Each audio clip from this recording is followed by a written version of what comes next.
You made a way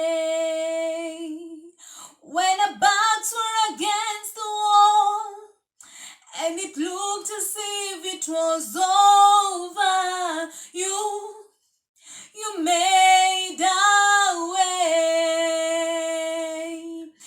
and we're standing here only because you made a way.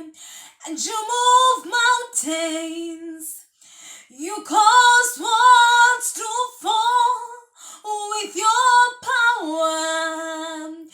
You perform miracles, and we're standing here only because you made a way. My prayer and my hope is that this video will speak to someone, that this video will give someone hope, and that this video will show someone that it is not yet over until God says it's over. And that we'll understand even when our backs are against the wall, God is still there and He will make a way. Stay tuned and enjoy.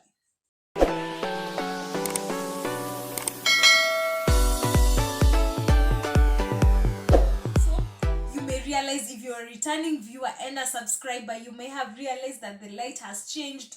I'm not doing the black and white anymore to cover up poor lighting, courtesy of a ring light that I got from CDI Gadgets and a gift from my mom. Thank you very much, Mom. I know you're going to watch this, so thank you very much for gifting me with this. I know it just does a whole new thing to our filming, and I'm grateful to God.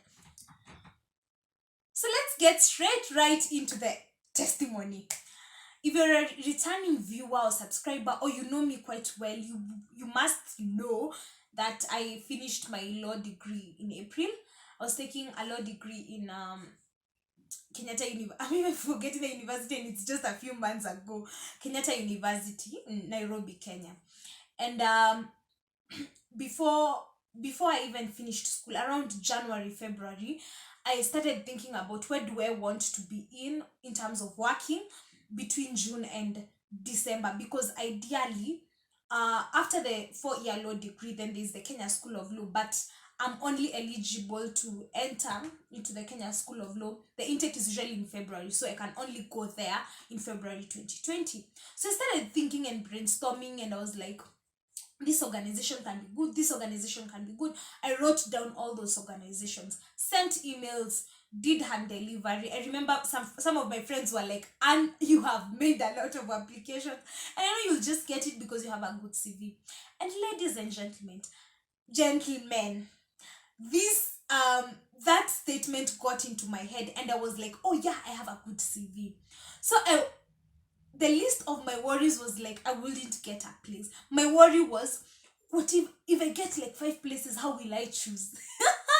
Ladies and gentlemen, I'm sure when God was looking down on me on that, it was like, young girl, my daughter, hey, you're in for a ride. So that was my worry. I don't know if my friends are going to watch this, but they would. I remember the 2 of my friends I told, no, what if I get here and here and here and here? Where will I choose? So that was my worry. It was never my worry that I wouldn't get a place. And that sounds like pride, and that is pride. And I think God needed to work on that and to show me it's not your qualifications. It's not there are a million things that you've done in school. It's not there are a million competitions you've won. It is not there are a million leadership positions you have held in school or even nationally. It matters not. So I was very confident about that. So as we were nearing to finish our exams, I received an email from the top law firm in Kenya, and arguably the top law firm in Africa. So once I got the email was like, we're inviting you for an IQ. It's like an IQ test where you do like mathematics and English. Then I didn't know exactly what the test entailed. So you're being invited on this and this date. So I was being invited way after I finished my exams. So I was like, cool. And I was like, I knew I'll get this. And I was so confident this law firm will pick me. Like since second year, they used to come to school, and I was like, this is the law firm I'm going to get. I know I'm going to get it, because they would say, oh, you need to have done this and this and this and this, and then just tick the boxes, and I'm like, I'm good. Ooh, and Jeroge. Okay. So I I was very happy and excited. And then as I was nearing to finish my exam, it was like a Friday and we were finishing the following week. A friend of mine told me that there was an opportunity in a certain law firm. I didn't know this law firm, but I was like, and then he encouraged me, and then with the remuneration and things like those. And then I was like, cool, I can give it a try. It's just dropping the application anyway, it doesn't hurt. So on Monday, the first thing in the morning, I dropped the application. Then on Tuesday, they call me and tell me, come on for the interview at this and this particular time. It was on Wednesday at 10 a.m. So, and my last exam was on Thursday. So I was like, it's cool. I can go for the interview, then come back and continue studying. I did the interview. The interview didn't even last like 10 minutes. It was just a good interview. I would term like a good interview. So I finished the interview. Once I finished the interview, I was told by the managing partner, so in addition to this interview, there will be a probation. But I had been prepared psychologically by my friend, a probation for a whole week. So we deliberated on the dates on the week that would be convenient for me to come, and I did it like a week or so after I had finished my exams. So I was to do probation. So I was so excited, and I was in that place of telling people, oh God, if I get this one and I get this one, already had got all these jobs in my head. So if I get this opportunity, I get this other opportunity, no, how will I choose? That was my trouble. That was my little did I know, ladies and gentlemen. So the time of the probation came in, and I started. No, before the probation, I then get another email from a top law firm which had even merged with like the biggest law firm in the world or something, just a really big firm. So I was shortlisted, and that was exciting for me because I remember a friend of mine telling me, "Why you've been shortlisted in this and this law firm? Why, if you get it, it will be great." So I was like, "Wow, I can also get this one." So excited. So I go for the probation, and I finished the probation on Friday. So on Friday, I'm told this is the amount. I was given like a stipend, like an allowance to just cater for maybe my transport or the expenses I may have incurred in coming for the probation. I remember that week I was spending it at my friends, and then the month of May I was doing the CASNEB exams. I'm doing an extra course in addition to sorry, in addition to my LLB degree. So it is like a professional kind of course. And so the exams are coming up in May. So I was going for the probation. Then in the evenings, I was staying in my best friend's place. Then I do some studying, and then the morning I wake up. It was like kind of a hectic week. So on Friday, after I was given that allowance, I was told we are going to communicate on Tuesday. If we don't communicate on Tuesday, that automatically means you've not been taken. Okay, this I've just added, but that was like the communication. So Monday comes, and then my friend was like, you have to call them and find out whether you're supposed to go to the farm to find out whether you've been taken, or they will call you. So I confirmed, I was like, we will call you tomorrow if we have picked you. I was like, cool. So I stayed at home studying, and then on Tuesday, like, if you're my friend and you know me, I'm this kind of a person whose phone is always on silent. Even my friends are like, what's the use of your phone? Like, unless I'm with my phone like this, it's very hard for me to pick calls. So I'm this kind of a person who is always like returning calls. I'm this kind of a person who is always returning calls. So then after I oh God, where was I lost my train of thought. Oh yeah. So I was waiting for that call. I waited, and then it was 1 p.m. I was like, no, they're on lunch break. So 1 to 2, I'm not expecting. 2 to 5, I'm expecting no call.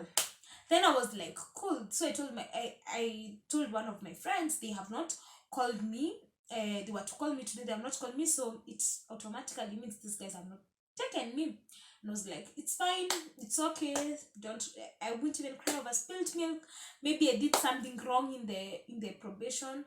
Though I had given this probation my 110%, I had given my everything. So I was like, okay, now Anne, you have a CPS exam. I had a moot court competition on arbitration. So I said, I'm going to concentrate on these two things and give it my best. Then I'm going to worry about the job later. But I've told you there are two big law firms that I'm awaiting to go for the test. So I was like, I wasn't that worried. I was like, yeah, I hadn't even, I hadn't written to these people before. So probably I was not meant to go there. And I was just at peace with it. It was just okay for me. So then, it was like a Tuesday. So on Wednesday, I was handing over. By God's grace, I was serving as the president of the International Court of Justice under Kenya Model United Nations. So we were handing over. So we were going to the UN headquarters. So we went. After the meeting, I asked one of my friends whether he could now take me to the it's called Casneb Towers, like the exam, like the headquarters for the examination body that handles the exam that I was to do in May. So whether you could take me, because I had an issue with my timetable. So we went, and then my timetable was sorted. But then again, I wanted to change my exam center, because if I'm only doing the moot court competition and the exams, then there's no point of me going to Nairobi to do my exams, because I had been booked for Upper Hill, Nairobi. So I was like, I can do it comfortably in my place in Thika. So before I went to change, a call comes, and I had already like crammed the reception number of the farm that I had done probation in. So I take, and then they tell me, we're from this farm, and there's a temporary, I didn't hear temporary job, ladies and gentlemen. So in my head, I thought, I'm going there for a week because there's a temporary assignment that I need to do with the council that is in charge there for that farm. Then after I finish the Safaricom job, then I head over. Okay, I've said Safaricom. I head over to the farm. I knew that was it. So I shared the good news to all my friends, and I was like, guys, I've got this opportunity. So I'm going to be in Safaricom. And I was so excited. And my friends are like, congratulations, congratulations. So I go and finish a week, and I wanted to borrow permission to go and study. So that means I add to my plate the Safaricom, I had the moot court competition, and I had the CPS exams, which would mean I wake up at 5 a.m. I'm out of the house at 5:30, so that I'm in Safaricom at around 8, because it's Westlands, at around 8. Then I work to 5. Then when I work till 5, then I go for the practice sessions in Parklands in Nairobi. Parklands in Nairobi. So I go for the practice sessions in our school from 5 to around 7:38. Then 8, we go to town with the moot court partners we had at around 9. So I'm at home like 9:30 or 10. At 10, I shower, I eat, I read for my CPS exams till around 2 a.m. Then I wake up at 5. So you can imagine the cycle. So I wanted to borrow permission to get some little bit of time to study, because the exams were to start on a Wednesday and the competition was on a Tuesday. That means that there will be so much going on. But I finished my week. Once I finished my week, because I was to do a week, I was like, I think I've been granted permission. So the moot court competition is on Tuesday. So while I'm at the moot court competition, I see the number of the reception of that farm that I had crammed. I see, okay, this number is calling, and I was like, okay. So like, hello. So we are calling you to ask you to come and pick your money for the week you worked for us at Safaricom. So in my head, I was like, okay, I didn't get the job. Okay, I didn't go. Okay, I was like, okay, fine. So I had a feeling I didn't get the job. So this was a temporary job that they had just considered me to work, to help them in that particular work that was being done at Safaricom. Oh, okay, it's fine. So I said, let me concentrate on the moot court competition. For the moot court competition, we went to the second, to even the finals, but we didn't get it. So that hurt me, and I was like, okay, what's happening in this life of mine? But okay, you remember, I have the two big law firms somewhere as my cards that I can unleash anytime. So I was like, okay, cool. Ladies and gentlemen, so I was like, it's fine. If you have not picked me, it's okay. So once I finished my exams on Monday, I showered. I even got to the farm at around 10, and I went, and then I signed off and got the money. Then the partner requested to see me and was like, hi, how are you doing? And she was really kind.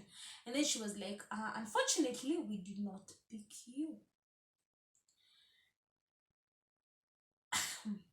Guys, if you've ever received a rejection through email and you felt bad, now take that feeling and multiply it times 10. I felt so bad. And you're facing that person there, and I was like, and in my head I was like, and don't cry, and don't cry, and don't cry.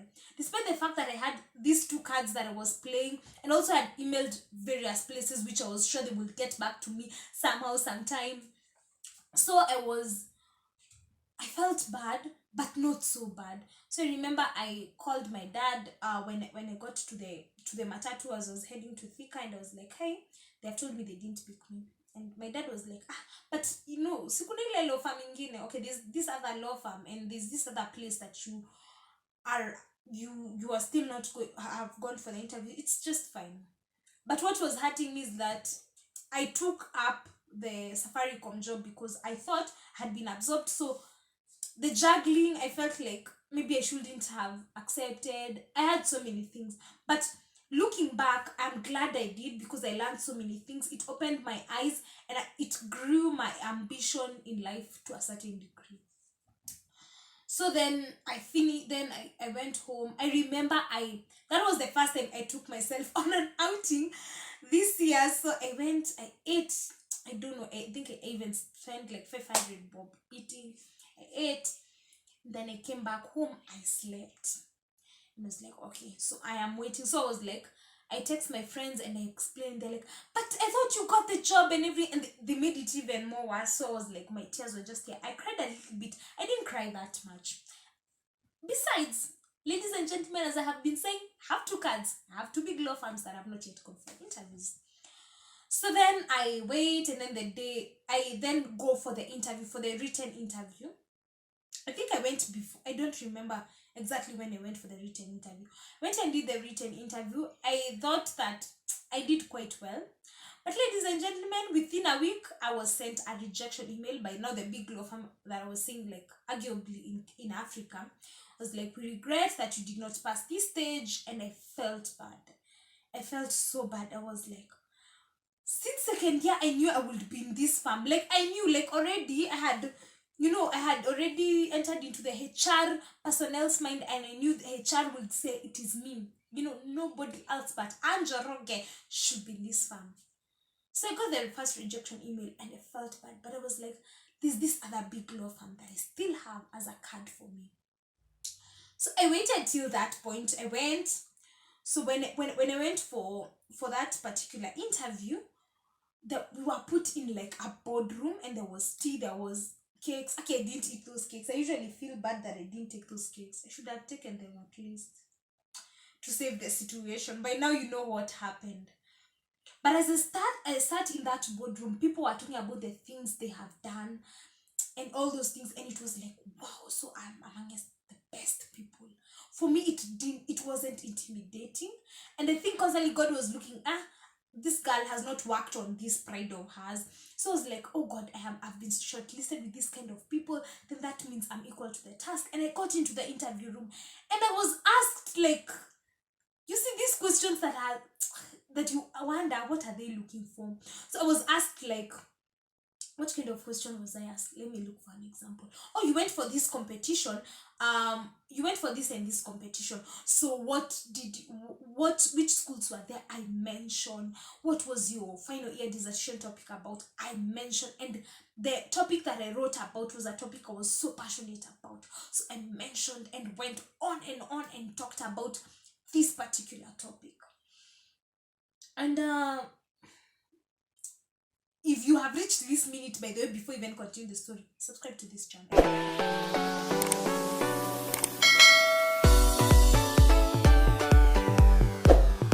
And then these people had a 2-stage process. So the next one is doing a presentation of legal solutions and stuff like that. I was like, I've done moot court competitions since first year, so this should not be a problem. I'm being honest with you, that was what was running in my mind. So then I went, and they were like, we'll communicate by Wednesday. I did the interview, I think on a Thursday, on Wednesday. Then what happened, around that time, was it before or after? Before that, I had lost my uncle that week. So the burial was to be on a Tuesday or a Wednesday. I don't remember. Around that time. That's it, they'll communicate on a Wednesday. So in my head, I was like, wow, when the burial, I feel like I will get good news despite the sadness that is going on in the family and everything. I was so confident. So on Monday, I was with my mom in the sitting room. So, guys, this big law firm in Africa has built out on me. There's so many emails that I have sent. I've done some deliveries. They're delivering my application physically. And my last card was this big law firm. And I was like, maybe God, I even told my friend, one of my friends, because that Sunday I went for like a concert by Alice Kimanzi. So I met with a friend of mine and I was telling him that I feel in my heart that I feel like probably God had withheld all these opportunities because he wanted me to get he wanted me to get this particular job in this big law firm. And it was like, what if it's the contrary? And I didn't want to think about it. I didn't want to think about my last card going. I didn't want to think about that. So I was with my mom I come back. I was with my mom in the sitting room and I was on my phone. And then an email pops up and then the name pops up. So I knew this is the email and I was like, these people to communicate on Wednesday. So I was talking to my mom, I was telling her something. I was like, wait, ngoja. I opened the email. Like literally right now, I can remember the way I opened that email. So when I opened that email, don't get emotional. When I opened that email, I was okay. When I opened that particular email, I didn't read the whole of it. I had read the previous farm had first got like that rejection face to face, had got the other farm just the regret. So I didn't want a regret. In my head, my heart was pumping and I was saying, I'm being called for a second interview. I'm being called for the second interview. That was what was running in my mind. So then again, I open up the email, and on reading the email, it was like, we regret that we didn't pick you because there were better fits. It was around, the statements were around that. And guys, at first I was in shock. I was like, okay, so I'm not getting a place where I'm going to do all these things. I'm going to work and finance so many things that I had in mind to do for this channel, for filming, for even having a place like I can put in my career, in my CV, that I worked in this place. And we regret. I felt so bad and I looked at my mom and my mom was like, what? Because my mom email. And my mom was like, what have they said? I said they didn't pick me. And guys, my tears started flowing. And I remember I was crying so hard. And I cried and I cried and I cried. And I remember I was asking God, any God, it's not that I have not been diligent. I've been diligent. I have worked hard. I have applied to these places. I prepared for that interview. I remember myself searching for answers and for not answers but how commonly asked interview questions. I knew about that farm from A to Z. I tried to get my mission to merge with the mission of this farm. Then why did they pick me? Why did they pick me? Why did they pick someone else? Other people? Why wasn't I good enough? And I remember asking my mom, you guys, I'm not going to cry. I remember asking my mom, I'm not good enough. And she was like, remember she had balancing tears and she was, and it's not that you're not good enough.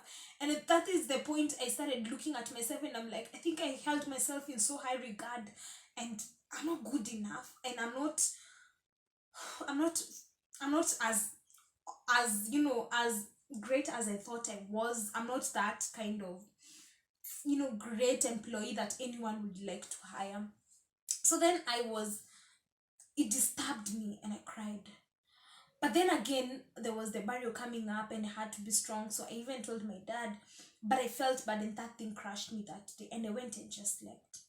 So I swept that under the carpet and I was like, the reality struck me. There's nowhere that I have prospects, that I'm waiting to get a job. There's no place that, I'm looking forward to someone coming in and telling me, and you know, we have inviting you for an interview, something of that sort. And I felt bad, and I was like, oh God. So it all seems that I'm going to stay at home till December, and that's my fate. And I decided that I will do content, that I will look for something to do around media and something of that sort, which is not easy to get. So I didn't have any prospect. So after the barrier, I remember around Thursday, Friday, I was having my friend's graduation party. So on Thursday, I remember I sat down and reality struck me that I have nowhere to go. And reality struck me that I have been rejected by these places that I had applied to, and so many other places that I sent emails and dropped applications that never got back to me. And I would see my friends, or even not even my friends, like people posting on LinkedIn. Is there people post on LinkedIn and this person started a job in this place? And I would be there just telling people, congratulations, congratulations. And I would be like, I'm just here and have no prospect. So on that day, I broke down. I cried. I cried. Like I've never cried my heart out like that. I cried. Yani, I was feeling like my eyes will just get off. I cried. I cried. And I remember asking God, and that was so foolish of me. Asking God, God, was I just serving you in high school, in campus, in the Christian Union, in all these things for you to come and shame me? Was the service that I've been doing in vain? Was everything in vain? Why are you not coming to my rescue? Why have you not, helped me? And why am I struggling? Why don't I have a place to go? And I cried. And then as I cried, as I finished crying, I got some sort of peace. And I was like at peace with myself, and I was at peace with everything. And I told God, you know what? Do what you want to do. You know, like I've left this whole situation to you. Just do what you want to do. I have left it to you, and I'm not going to struggle anymore. I'm not going to be in a place where I am struggling or feeling like I have to be in control. Just take control. And I was like, I was not like ideally giving God, all the authority that he had. I was not giving him the credit, and knowing that it is not my qualifications or my humongous CV, but it was him. But I was simply giving up. I gave up and was like, I'm done. So on Friday, I bathed. I remember I filmed a video for the channel, and then I bathed and I went to them to the this video is already long already, but I'm almost finished. So I bathed. I hope it's interesting though. I hope it's interesting. If it's interesting till this point, comment down below. So I showered and I went, and I was sitting. I see the call of that, if you can remember, of that farm that had crammed the reception number. Even now I know the the number of it. I didn't know she didn't insert it somewhere. They called me and they were like, we would like you to come and work for us. And they had told me face to face that they have chosen someone else. So I got confused because I had harbored in my heart a lot of anger when they didn't take me. I was like, okay, so there was someone better than me, and I felt like some sort of bad way. I felt so bad about that. So I was mixed. So I told them I will communicate to you on Monday if I'm taking the offer.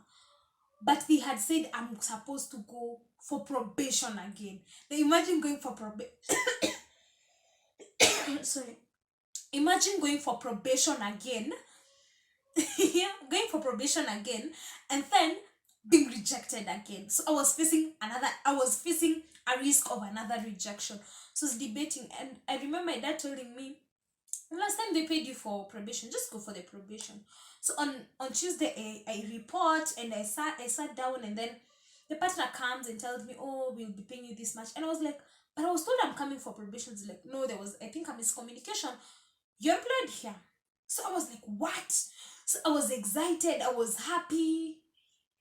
But when God says he will do exceedingly abundantly above your expectations, he means right that. Because I thought now this was my breakthrough. I didn't know that God now had another greater thing installed for me.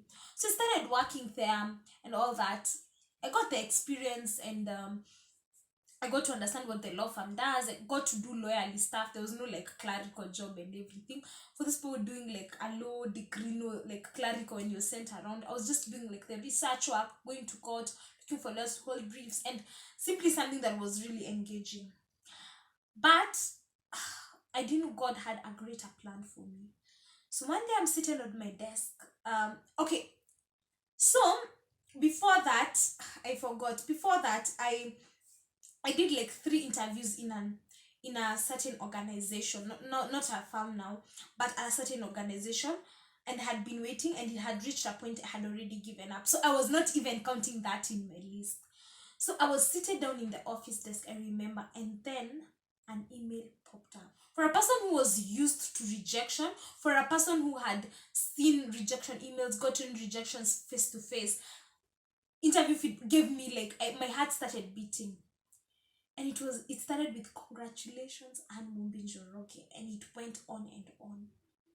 And guys, when I tell you that you'll be seeing this video on Wednesday, now tomorrow on Thursday, I'll be reporting to a place, to an organization that does something that is close to my heart, something that I'm passionate about, that's something that I know it is in my purpose, something that I am passionate about.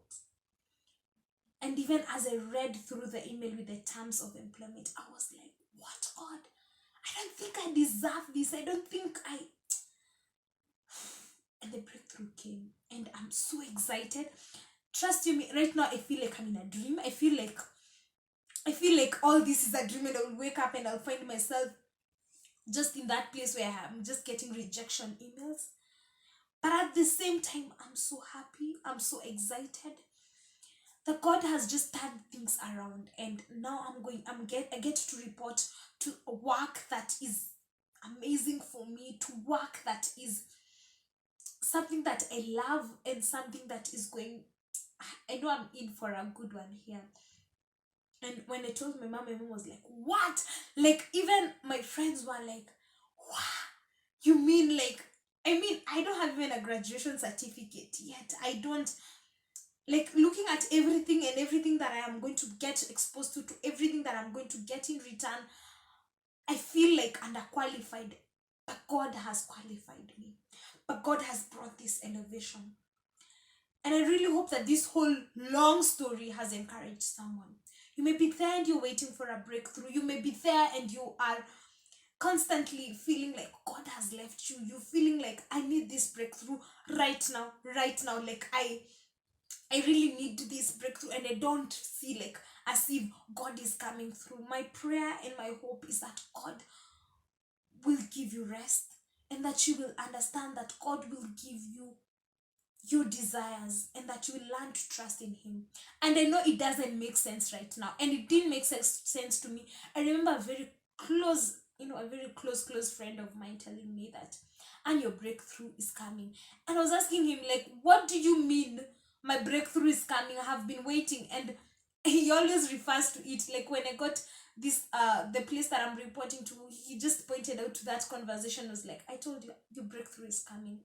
And I want to be like that friend of mine and tell you, your breakthrough is coming.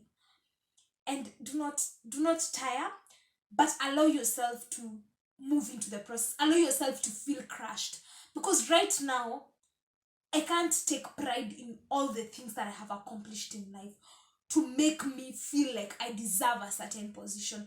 Right now, I'm so alive. Like, I'm not even saying it for the channel, but I'm so alive to the fact that it is God who qualifies people. I'm so alive to the fact that it is God who has given me this opportunity. I'm so alive to the fact that I didn't deserve this, but He gave it to me. So guys, I hope you will be encouraged. And I know it may not make sense right now, but it will make sense when God comes through. It will make sense. But learn to hope in Him. And there's this song that says, give me faith to trust what you say, that you're good and your love is great. Give me faith to trust what you say, that you're good and your love is great.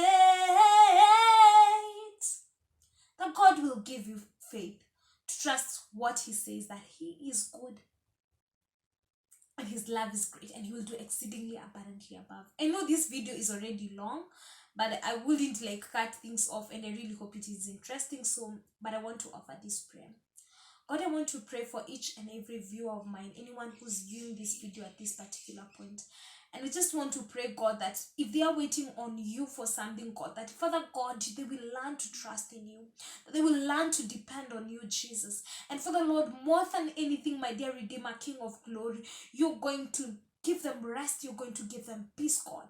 And Father God, I want to pray in the mighty name of Jesus, that Father Lord, you will give them peace that surpasses all human understanding, God.